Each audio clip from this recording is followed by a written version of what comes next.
Ecosystem का food chain. Food chain बहुत ही common सा कंसेप्ट है जिसमें आप देख सकते हो कि अपने एनवायरनमेंट के अंदर किसी भी फॉरेस्ट के अंदर कि एक जानवर दूसरे को खा रहा है, उसको कोई और खा रहा है, कोई पौधे को खा रहा है। तो ये इंटरकनेक्टेड एक दूसरे को खाने का अमल ये असल में फूड चेन होता है। लेकिन बेसिकली तो तमाम जानदार हैं अपनी खुराक के लिए प्लांट्स पर ही डिपेंडेंट होते हैं, क्योंकि सबसे पहले पौधों को खाया जाता है। इस तरह फिर जो ईगल है वो ब्लू ब्लू बर्ड को खाएगा, ब्लू बर्ड किसी इंसेक्ट कैटरपिलर को खाएगा, कैटरपिलर इवन के घास को खाएगा। तो ये एक छोटी-सी एग्ज़ाम्पल है फूड चेन की, कि सबसे पहले पौधों को ही खाया जाता है और जो प्लांट्स को खाने के बाद जो एनिमल तैयार होते हैं, उन एनिमल्स को दूसरे जानवर खाएँगे। फिर उनको वो कहलाएँगे प्राइमरी कंज़्यूमर। प्राइमरी कंज़्यूमर के बाद सेकेंडरी कंज़्यूमर, सेकेंडरी के बाद टर्शियरी कंज़्यूमर, टर्शियरी के बाद क्वाटरनरी कंज़्यूमर। यानी कि ये दर्जे होते हैं एक-दूसरे को खाने के। प्लांट्स किसी भी इकोसिस्टम के अंदर प्रोड्यूसर कहलाते हैं, क्योंकि ये फोटोसिंथेसिस की मदद से एनर्जी को ग्लूकोज की शक्ल में, कार्बोहाइड्रेट की शक्ल में ये इंट्रोड्यूस करवाते हैं, तो ये प्रोड्यूसर कहलाते हैं। फूड चेन के बाद ना एक कॉम्प्लेक्स सिस्टम है जिसे हम कहते हैं फूड वेब। फूड वेब आप डायग्राम में देख सकते हो। फूड वेब असल में एक फूड चेन्स का एक कॉम्बिनेशन होता है। ये इस तरह से कॉम्बिनेशन है कि घास है, ये तो प्रोड्यूसर है ना, फॉर एग्जांपल घास, रैट्स ने घास को खा लिया, रैट्स घास खाते हैं। उसके बाद आप देखें, अब जो घास को बीटल भी खाता है, घास को रैबिट भी खा रहे हैं, यानी कि घास एक प्लांट कह लें और इसको 3 एनिमल्स खा रहे हैं घास को। अब इन 3 एनिमल्स को कौन खाएगा? ओल है जो, उल्लू, उल्लू का पट्ठा रैट को खाएगा। उसके बाद जो रैबिट है, उल्लू जो है ये रैबिट को भी खा जाएगा और उसके बाद जो ये फॉक्स है, फॉक्स भी रैबिट को खा जाएगी, ठीक हो गया। उसके बाद डॉग है, डॉग भी रैबिट को खा जाएगा। बीटल है, ओल बीटल को भी खाएगा, ठीक है, और उस बीटल को फॉक्स भी खाएगी। लिहाज़ा ये एक छोटी-सी एग्ज़ाम्पल है कि किस तरह से एनिमल एक-दूसरे को ईट करते हैं। उसके अलावा डॉग ओल को भी खा जाएगा। अगर इसको उल्लू-शुल्लू मिले तो कुत्ता उल्लू को भी खाएगा, रैबिट को भी खाएगा। तो इसमें अब देखिए इनको ना लेवल T1 ट्रॉफिक लेवल कहते हैं, एनर्जी का लेवल T1 ये प्रोड्यूसर का लेवल होता है और प्रोड्यूसर को जब कोई कंज्यूमर खाए पहली स्टेज पे तो वो T2 कहलाएगा। तो रैबिट इसमें T2 है कि जिसमें वो घास को खा रहा है, रैट, बीटल, रैबिट ये तीनों T2 हैं। उसके अलावा T3 है फॉक्स जो कि T2 को खा रहा है और T4 वो होगा जो T3 को खा रहा है। T2 को खाने वाले T3 और T3 को खाने वाले T4 कहलाएँगे। जैसा कि एक स्ट्रेट चेन में अगर हम इसको देखें, T1 ग्रास को खा रहा है रैट, वो T2 है। T2 को खाएगा ओल उल्लू, ये T3 है और T3 को खाएगा डॉग, ये T4 पे एग्ज़िस्ट करता है।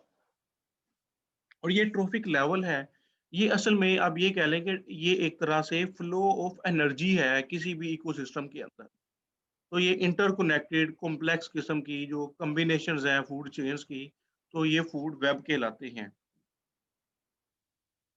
फूड वेब इतनी सिंपल नहीं है जितनी मैंने यहाँ पे आपको डिस्क्राइब की है। ये बहुत ही ज़्यादा इंटरकनेक्टेड और कॉम्प्लेक्स किस्म के ये नेटवर्क होते हैं फूड वेब के।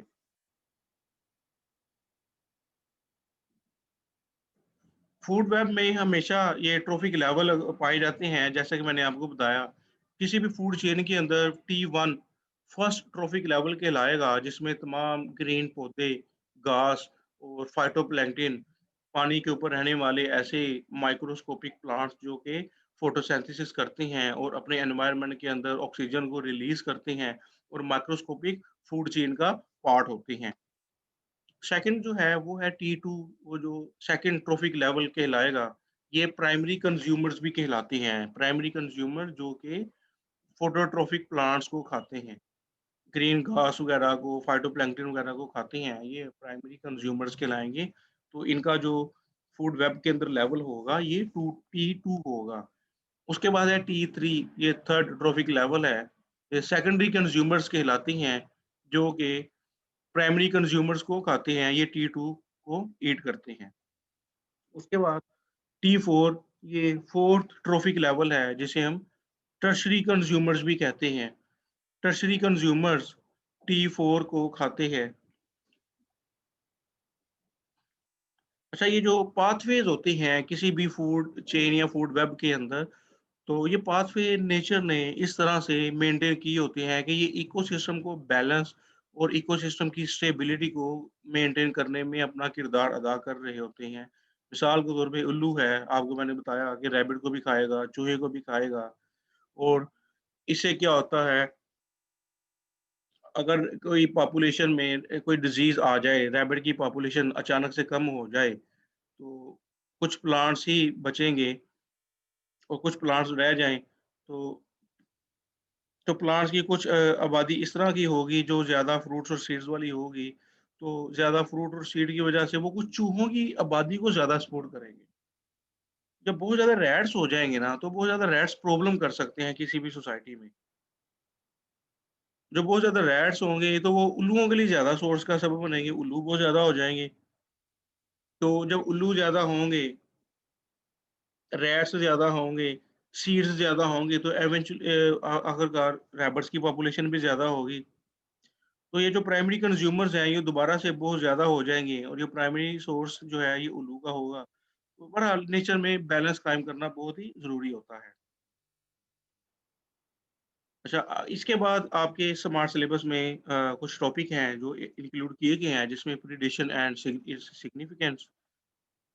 एक एनिमल जो कि किसी भी दूसरे जानवर पे किसी दूसरे जानवर का शिकार करे, वो प्रीडेटर कहलाता है और शिकार होने वाले जानवर को प्रेज़ कहते हैं। प्रेडेटर कंज्यूमर है और जो एनिमल पकड़ा जाता है, जो कि खुराक का हिस्सा बनता है, वो प्रे कहलाता है। और इस इनका जो आपस में एसोसिएशन है, ये प्रीडेटर प्री रिलेशनशिप कहलाता है। किसी भी प्रीडेटर प्रे कॉम्बिनेशन में दोनों पॉपुलेशन का साइज़ जो है, ये एक-दूसरे के साथ डायरेक्टली रिलेट करता है। एक पॉपुलेशन का साइज़ जो है, वो दूसरी पॉपुलेशन के साइज़ को डिटरमाइन करता है। अगर किसी एक पॉपुलेशन की तादाद बहुत ज़्यादा हो जाए, तो ऑटोमैटिकली उसके प्रीडेटर का साइज़ भी ज़्यादा होना शुरू हो जाता है। और जैसे ही जो प्रीडेटर बहुत ज़्यादा अपना शिकार करना शुरू कर देते हैं, तो उनके शिकार की तादाद कम होना शुरू हो जाती है। और जैसे ही शिकार की तादाद कम होती है, तो जो शिकारी है, वो भी वक़्त के साथ-साथ उसकी खुराक में कमी आती है और वो भी भूख की वजह से मरना शुरू हो जाते हैं। फिर एक वक़्त आता है कि शिकारी की तादाद कम हो जाती है और जो शिकार है, उसकी तादाद आहिस्ता-आहिस्ता बढ़ती चली जाती है और जब शिकार की तादाद बढ़ती है, तो शिकारी की भी तादाद बढ़ती चली जाती है और इस तरह का जो ये रिलेशनशिप है प्रेडेटर और प्रे के दरमियान, इसे हम प्रेडेटर प्रे एक साइकिल भी कहते हैं। एग्ज़ाम्पल है इसकी कैट माउस की, फॉक्स रैबिट की, सील फिश की, फ्रॉग एंड मॉस्किटो वगैरह की। उसके अलावा हॉक्स की, स्मॉल बर्ड्स की। तो ये इस तरह की कुछ एग्ज़ाम्पल्स हैं जो कि आप किसी भी इकोसिस्टम के अंदर आप ऑब्ज़र्व कर सकते हो। उसके बाद जो दूसरा इंटरैक्शन है, आपके स्मार्ट सिलेबस में इंक्लूड किया गया, वो सिम्बियोसिस है। सिम्बियोसिस एक ऐसा एसोसिएशन है 2 ऑर्गेनिज़म्स के दरमियान कि जिसमें दोनों ऑर्गेनिज़म्स को फ़ायदा होता है, which brings benefit to both organisms. Symbiosis एक ऐसा एसोसिएशन है कि जिसमें दोनों पार्टनर्स को फ़ायदा होता है। इसकी 2 एग्ज़ाम्पल्स हैं आपके सिलेबस में। पहली एग्ज़ाम्पल तो रूट नोड्यूल्स की है कि जो फली वाले पौधे पी प्लांट्स या बीन प्लांट्स होते हैं, जिनको हम लेग्यूम प्लांट्स भी कहते हैं।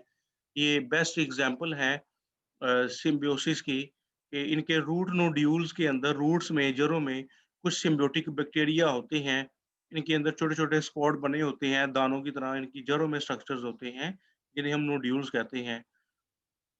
तो बैक्टीरिया इन इन स्ट्रक्चर्स के अंदर मिट्टी से नाइट्रोजन को फिक्स करते हैं हवा से। हवा से नाइट्रोजन को एब्ज़ॉर्ब कर लेते हैं, मिट्टी के अंदर वो आ जाती है।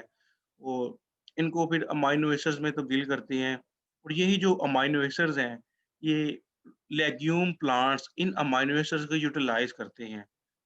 तो लेकिन प्लांट्स ने तो बैक्टीरिया से अमाइनो एसिड ले लिए और ये जो बैक्टीरिया है, ये इसके बदले में प्लांट से ग्लूकोज़ लेते हैं। क्योंकि बैक्टीरिया फोटोसिंथेसिस ये नहीं कर सकते, तो ये अपनी ग्लूकोज़ की मदद से ग्लूकोज़ नहीं तैयार कर सकते।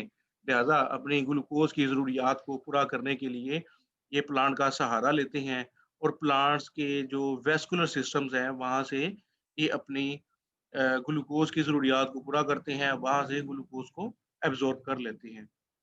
लेकिन ये इसके बदले में प्लांट्स इनसे क्या लेते हैं? प्लांट्स इनसे अमाइनो एसिड लेते हैं जो कि as a source of nitrogen इस्तेमाल होते हैं। यानी कि एक हाथ दो, दूसरे हाथ लो। यानी कि अल्टरनेटिव एक-दूसरे को फ़ायदा दे रहे होते हैं। तो ये एक बेस्ट एग्ज़ाम्पल है सिम्बियोसिस की प्लांट्स के अंदर। प्लांट्स में दूसरी एग्ज़ाम्पल है माइकोराइज़ल एसोसिएशन। ये माइकोराइज़ल एसोसिएशन कुछ फ्लावरिंग प्लांट्स में उनके रूट्स में कुछ फंजाई इन्हिबिट करती है और फंजाई जो है पाइन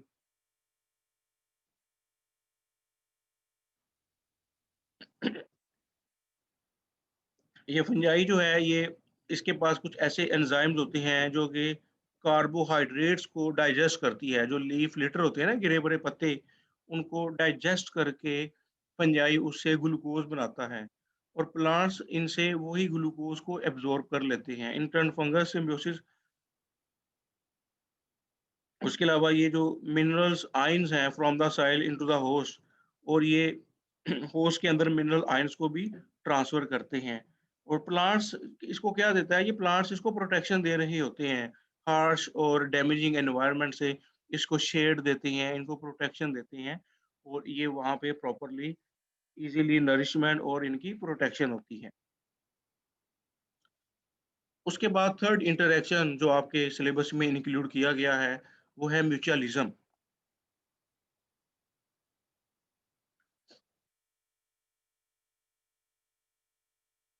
म्यूचुअलिज्म भी एक ऐसी एग्जांपल है जिसमें दोनों ऑर्गेनिज्म एक दूसरे से फायदा लेते हैं। लाइकेन्स एक एग्जांपल है म्यूचुअलिज्म में, जिसमें फंगस और एल्गी का कॉम्बिनेशन है।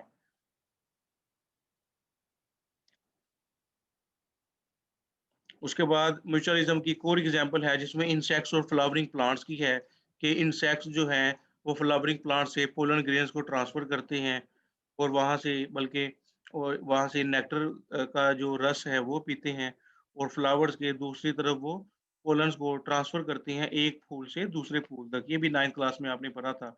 एक एग्जांपल है इसमें कोमेंजलिज्म की।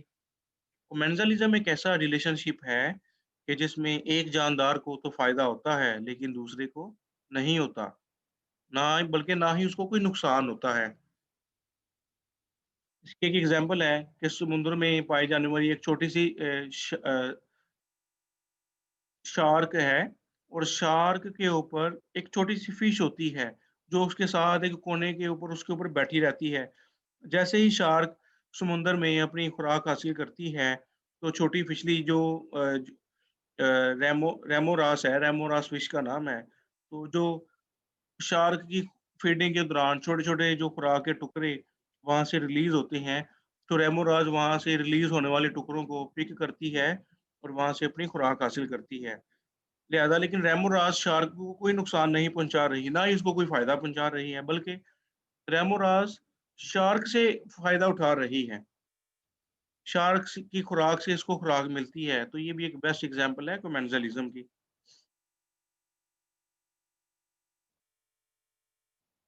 तो ये सेकंड लास्ट लेक्चर था। कल इंशाअल्लाह ताला आपके चैप्टर नंबर 25 का इकोसिस्टम का लास्ट लेक्चर होगा जिससे ही आपके 25 चैप्टर आपके सिलेबस के मुकम्मल हो जाएँगे। अगर किसी स्टूडेंट ने कोई क्वेश्चन करना हो, ही इज़ मोस्ट वेलकम।